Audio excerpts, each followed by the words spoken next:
자, 여기 지금 46쪽에 나오는 그 EBS 7강, 저 수능 완성 7강이에요. 사회 정의와 윤리. 자, 지금 여기서 시험에 나오는 부분은 여기서 문제가 보통 한 3문제 정도 출제가 돼. 거의 뭐 하이라이트라고 볼 수 있지. 7강 굉장히 중요한 부분이지. 그래서 문제화되는 부분은 어, 여기 지금 리부어. 자, 리부어가 지금 조금 주춤해. 안 나올 수도 있어. 하지만 많이 나왔던 부분이기 때문에 무시를 못하지. 자, 그래서 이거 니부어의 사회윤리 요거 하나. 그 다음에 여기 나와 있는 분배정의 다양한 관점, 아리스토텔레스, 마르크스, 롤스. 자, 뒤로 넘어가서 우리 노직과 왈처. 자, 이렇게 해서 문제 한 문제가 출제가 돼요. 요거 하나, 요거 둘. 자, 그 다음에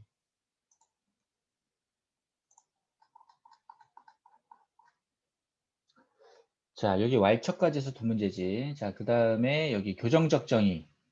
베카리아, 칸트, 루소. 자, 그 다음에 벤담. 자, 요렇게 해서 3번. 자, 이렇게 해서 문제가 세 문제 출제가 됩니다. 세 문제. 자, 칸트, 루소, 베카리아. 그 다음에 베카리아도 나오지만, 자, 벤담도 나와요. 같이. 자, 해서 둘은 둘 다 이제 공리주의자지, 공리주의자. 자, 그 다음에 루소와 베카리아는 요 둘은 이제 계약론자지. 사회계약. 자, 요렇게. 자, 칸트는 이제 응보주의자지. 자, 요렇게 이야기가 되니까, 자, 요렇게 해서 좀 특징을 잡아서 보시면 됩니다. 자, 너네들이 이제 알아야 될 부분은, 여기 나와 있는, 요거. 자료와 친해지기. 자, 뒤에 아마 너네 그 문제 보면은 요거 롤스가 이야기하는 재산 소유 민주주의에 대해서 아마 나와 있을 거야. 자, 그래서 요거는 선생님이 요 7강 집필하면서 좀 의미 있게 좀 다뤘던 내용이에요. 자, 왜냐면 그 지금 보통 아이들이 착각하는 것 중에 하나가 뭐냐면 롤스의 이러한 그 이 정의론, 그럼 이 사람이 추구하는 이상적인 사회 모습은 뭐냐. 우리 그 윤리학 사상에 나오기는 하거든. 윤사에서 나오는 이 사람이 이야기하는 이상사회를 정의로운 사회다라고 이야기를 하는데 이 사람이 이야기하는 정의로운 사회는 과연 복지국가냐, 복지국가. 일명 얘기해서 복지국가 자본주의라고 하는데 복지국가 자본주의냐. 이 사람은 내가 이야기하는 그 이상적인 사회 모델은 복지국가 자본주의가 아니다라고 이야기를 한단 말이지. 복지국가 자본주의가 아니라 내가 생각하는 이상사회 모델은 재산 소유 민주주의입니다. 라고 이야기를 해요. 이렇게. 알겠니? 자, 이렇게 이야기를 한단 말이야. 재산 소유 민주주의다.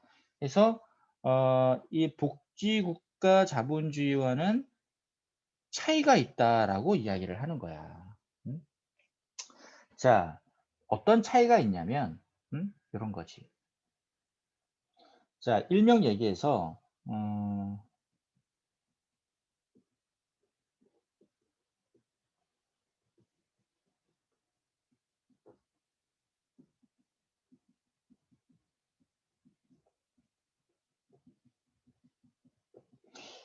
자, 교과서에는 없어요.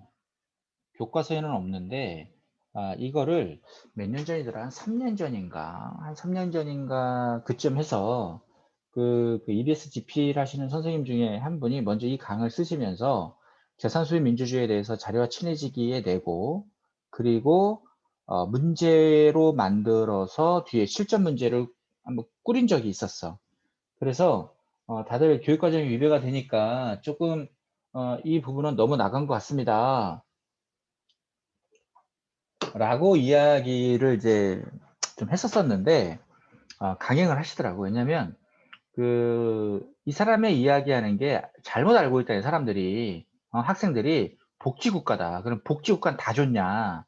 근데 이 롤스가 이야기하는 궁극적인 어떤 그 국가의 이상적인 모델은 복지국가가 아니거든. 그래서 그거를 확실하게 좀 잡아줄 필요가 있다라고 이야기를 하시면서 이거를 낸 적이 있어. 그런데 이게 그 평가원에서 내는 시험 6월, 9월, 그 다음에 수능 시험 같은 경우는 교과서에는 없지만 EBS에서 살짝 그러니까 교육과정에 살짝 걸치는 부분에 문제가 있으면 EBS에서 이제 허용이 되거든. 그러면 EBS에서 나왔기 때문에 평가원에서는 그거를 근거로 해서 문제를 만들어요.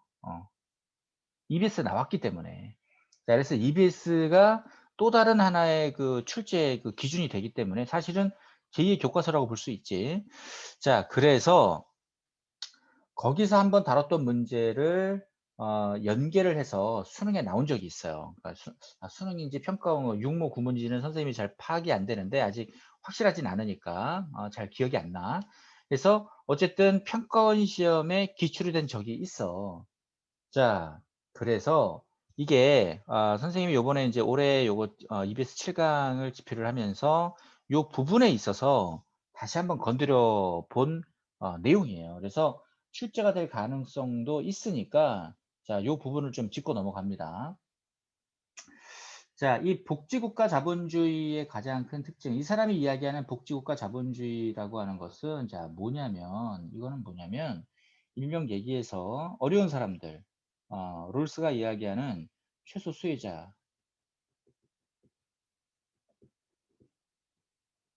자, 최소 수혜자를 이 사람은 뭐라고 표현하냐면 비숙련 노동자라고 이야기를 해요. 이 비숙련 노동자라는 표현은 뭐냐면 교육 수준이 낮고 그 다음에 전문 기술이 없는 사람을 이야기하는 거지. 일명 얘기해서 뭐냐면 단순 노동을 해야 먹고 살 수 있는 사람들을 이야기해. 즉 최저 시급을 받는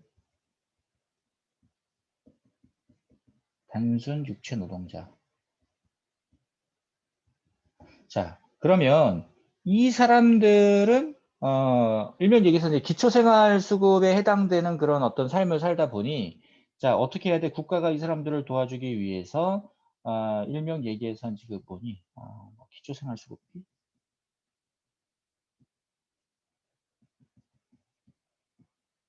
등등등 해가지고 다양한 이제 혜택을 주겠지? 국가가. 그치? 자, 그러면 롤스가 봤을 때 이렇게 하면 끝나냐? 그게 아니라는 거야.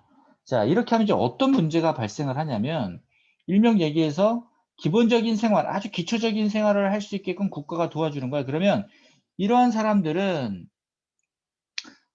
이러한 즉 최소한의 생활. 자, 요거는 유지는 할 수 있어도 그 위에 그러니까 일명 얘기해서 상위 계층으로의 도약은 어렵다는 거지. 그치? 자, 일명 얘기해서 상위 계층으로 도약을 하려면 예를 들어 내가 최소 수혜자인데 내가 대기업의 총수가 되거나 아니면 내가 판검사가 되거나 아니면 내가 의사가 되거나 일명 얘기해서 전문 직종의 사람들이 되기 위해서는 뭐가 필요하니? 기본적으로 새끼 먹고 사는 게 중요한 게 아니란 말이지. 뭐니? 교육을 받아야 되고. 교육을 받으려면 뭐가 필요해? 그치. 교육비가 필요할 거 아니야. 그런데 하루 세끼 먹고 살기 빠듯한 사람에게 예를 들어 대학 간다고 대학 등록금 내야 돼. 그 다음에 뭐 그럼 대학을 가기 전에 고등학교를 가야 될 거 아니야. 그러면 고등학교 가는 그 와중에 드는 그 교육비. 자, 이런 것들은 과연 어떻게 해야 되냐.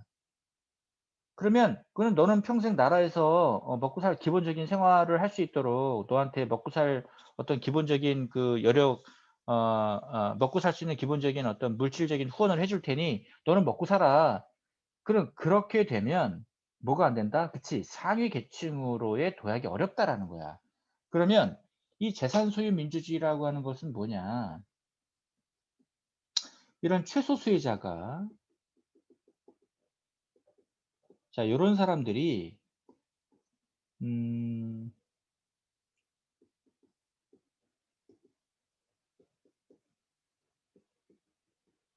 공정한 기회 균등을 얻을 수 있는 사회적 장치가 이제 마련된 사회가 돼야 된다라는 거지. 일명 얘기해서 부자들, 자, 부자들과 그다음에 최소 수혜자가 공정한 그 출발선상에 서기 어렵잖아. 왜냐면 부자들은 아무래도 교육의 기회가 많으니까 성공할 수 있는 기회가 많겠지. 또 예를 들어 선생님네 부모님이 예를 들어 뭐 삼성그룹의 재벌 2세야. 그러면 나는 그냥 물려받으면 될 거 아니니. 그러면 나는 딱히 많은 노력을 하지 않더라도 계속 그 부를 대물림 받겠지. 자, 그러면 공정한 기회를 얻을 수 있는 그런 부분에 있어서 좀 불리하잖아. 자, 그래서 롤스가 이야기하는 건 뭐냐면 이러한 최소 수혜자들이 일명 얘기해서 사회적인 좋은 운을 갖고 태어난 사람들, 부모가 부자야. 어? 이런 사람들과 동등한 기회를 얻을 수 있는 그런 사회적 장치를 만들어줘야 된다라는 거지. 자, 그래서 부자로 태어난 사람이 계속 부를 유지하기 위해서는 역시 똑같은 경쟁을 해야 되고, 가난한 사람이 부자가 되기 위한 어떤 그런 경쟁도 부자들과 동일한 경쟁 속에서 이런 사회적 지위와 그 다음에 부를 얻을 수 있는 동일한 기회를 만들어주는 사회가 돼야 합니다라고 보는 거야. 자, 그러면 어떻게 되겠어? 어? 이 복지국가 자본주의에서 이야기하는 그러한 어떠한 국가의 개입보다 훨씬 더 강력한 개입이 필요하겠지. 그리고 단순하게 먹을 거를 주는 것뿐만 아니라 국가가 그치 어려운 사람들에게 교육을 받을 수 있는 동등한 기회 그 다음에 또 이 잘 사는 사람들만이 전문 직종을 가질 수 있는 그런 어떤 부조리한 사회 구조를 바꿀 수 있는 즉 누구에게나 우대받을 수 있는 우대받을 수 있는 그런 직업이나 그런 것들 전문 직종 자 그러한 것들을 누구나 다 노력을 통해 얻을 수 있는 그러한 이 공정한 경쟁이 보장되는 그런 사회를 만들어줘야 되는 거예요. 그러니까 국가가 하는 역할이 굉장히 많아지는 거지. 자, 그러면 이런 거를 통해서 이 롤스가 노리는 건 뭐냐? 자, 롤스가 노리는 건 뭐냐면 이런 거예요. 자, 롤스가 노리는 건 뭐냐면, 예를 들어, 이 개별 기업의 총수가 있어. 그 다음에 이 태어난 아이들. 태어난 아이 A라는 사람과 B라는 사람이 있어. 그 다음에 평범한 서민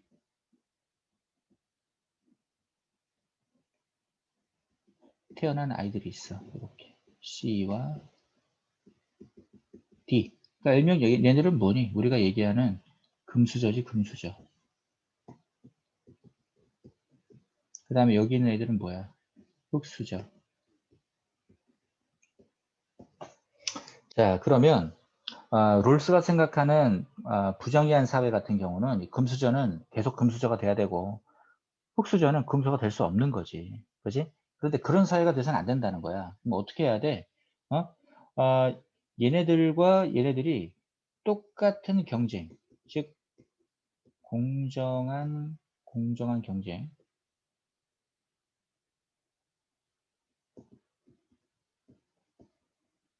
경쟁을 통해서 예를 들어 열심히 노력한 친구, 자 공정한 경쟁을 했더니 여기 있는 요 A, 빨간 색깔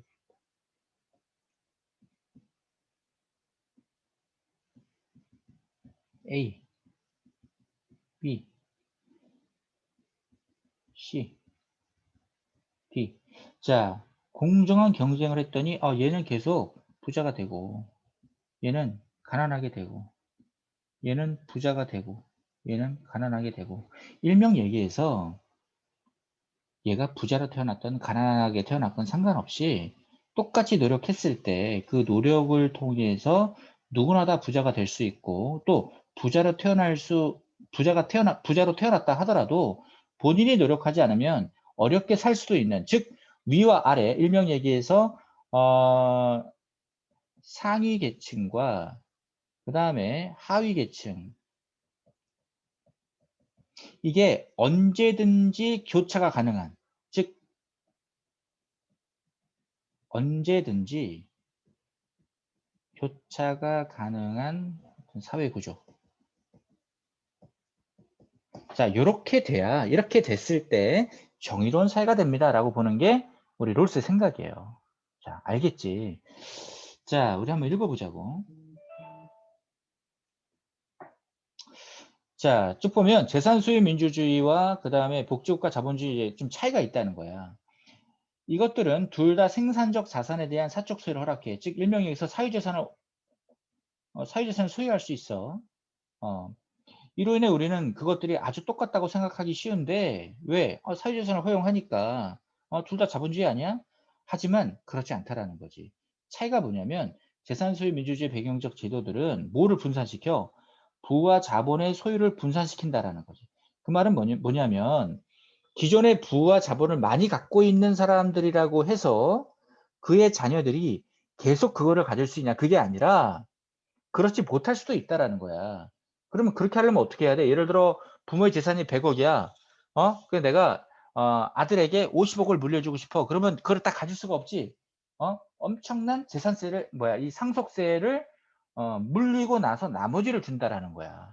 왜냐하면 자본의 소유를 분산시키기 위한 하나의 장치인 거지. 자, 그리하여 사회의 작은 부분의 경제뿐만 아니라 간접적으로는 정치적 삶까지도 통제하는 것을 막는 작용을 한다. 이와 달리 복지자본주의는 작은 계급이 생산수단을 거의 독점하는 것을 허용해. 여기서 얘기하는 이 작은 계급이라고 얘기하는 건 뭐야? 이게 부자지, 부자. 그치? 부자들이 생산수단을 거의 독점하는 것을 허용해.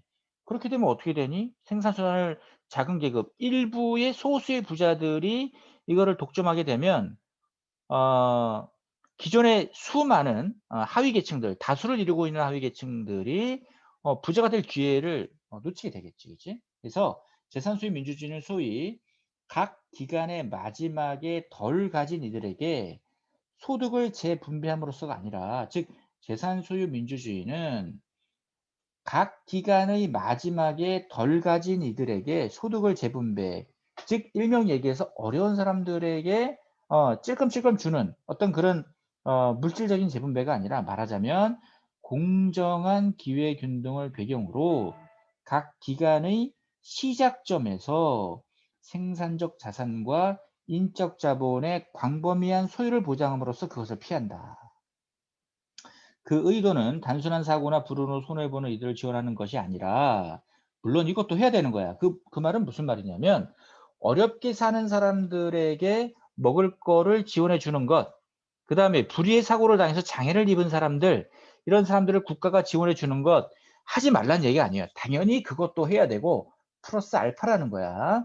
모든 시민이 적당한 정도의 사회적 경제적 불평등 토대 위에서 자신 삶을 꾸려나갈 수 있게 하는 것이다. 자, 이렇게. 자, 그래서 이 사람이 추구하는 건 뭐냐? 부의 집중을 막는 것이다. 이렇게. 누구나 다 부자가 될 수 있는 그런 기회를 부여하는 것이다. 자, 이 정도로 보시면 됩니다. 자, 그 다음에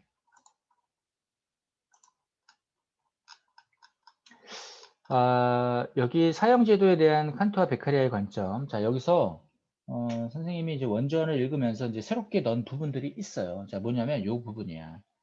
칸트야. 살인을 한 사람도 처벌을 받아야 되고, 그 다음에 살인을 명한 사람, 이 사람도 처벌을 받아야 되고, 협력한 사람도 다 사형에 처해지는 거야, 알겠니? 그러니까 살인 한 사람만 죽는 게 아니라 1번 살인을 한 사람, 2번 명한 사람, 협력했던 사람 다 사형에 처해져야 한다. 알겠지? 자, 이거 잘 기억하시고. 자, 그 다음에 이 베카리아와 관련된 이야기.